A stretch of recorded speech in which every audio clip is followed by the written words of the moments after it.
going into more of our history, but it's like what we're saying with the prophecies here. They're not chronological. We have to connect the prophecy with history. So ones will understand we're not just talking about pie in the sky. You understand? We're talking about the roof of Africa. We're talking about that mountain range. We're talking about the primordial mound. That is high in the sky because it's called the roof of Africa. That first mound that ascended out of the waters from the Kui land, where the Nu came from, or the ancestors.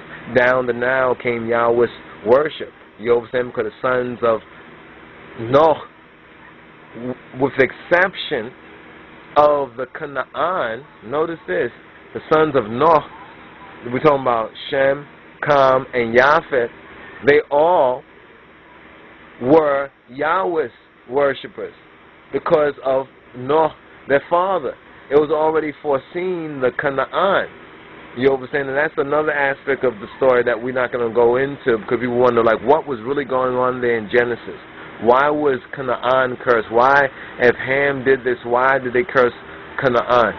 It wasn't Ham that did what you think he did. You see what I'm saying?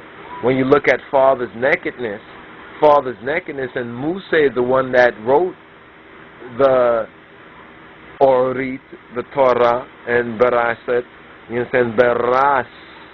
Beraset. Aras is right in the middle of that word. And there's something that we're going to share when we get on the Beraset studies, because Aras, head, in the beginning. You understand? So in the head, it was Musa that basically wrote those things, and therefore the code to break in that, what does father's nakedness mean? Father's nakedness means one's father's wife. Now think about this for a moment. Could it be that Kam had sex with his father's wife? Or could it be that Kam's son, Canaan, had sex with his own so-called grandmother, or lusted? And so you have to understand these things. A lot of folks don't want to look at it like that, because that would breed bastards. Think about that, genetically speaking. You see what I'm saying? When we look at the Canaan, we would like to say they were all white, but it wasn't all white. But the curse of lymph their way was amongst them, which was the leprosy, the old-time leprosy that Musa also explains to us, turns the skin white as snow. Remember Moses' hand in his breast, as well as the yellowness of the hair, explains that. I think Leviticus 13 explains all of those signs of the old-time leprosy, which today is called vitiligo. Now you got a lot of black folks, it seems like, who are getting vitiligo. Isn't this interesting? As blacks, lost sheep have turned more and more from their way. We're getting these strange sort of diseases that are happening. You understand? And these diseases, which goes back, you understand, to the Kemet, to the Kam, to the plagues, to the coming out, to the time of Musa, and are explained by these things. So we get a full cipher. You know, we're just doing a full cipher on this. And the next thing we need to touch on, we'll probably touch on this in another teaching, is the Jacob trouble. You understand? The time of Jacob's Yaakov's Mekara.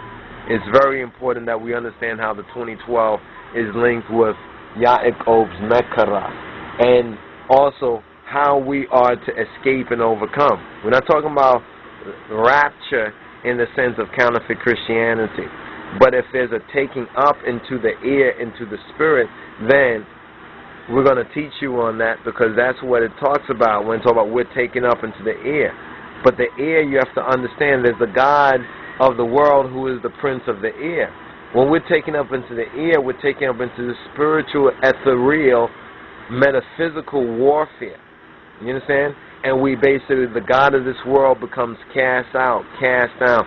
Satan becomes defeated when we're taken up. And when we're taken up, what happens?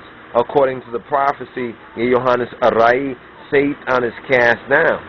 Because we're taken up to the air. To meet who in the air? To meet Getachin Jesus Christos, because he's a life-giving spirit. So we're meeting him spiritually. It's not about the so-called literalistic misinterpretations of the word, which has really caused more harm than good for hundreds, if not thousands, of years. This is part of the fall of man. when man no longer understood the symbolism. Man no longer understood that primitive natural genesis. He no longer understood the mythos, the story, you understand, or the logos, or the word, or the logia, the logic.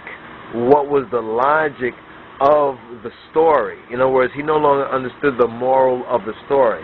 And this is where we're at right now with Christianity, with religion in general. Ones have lost the moral of the story because Satan is desperate. He only got a short period of time.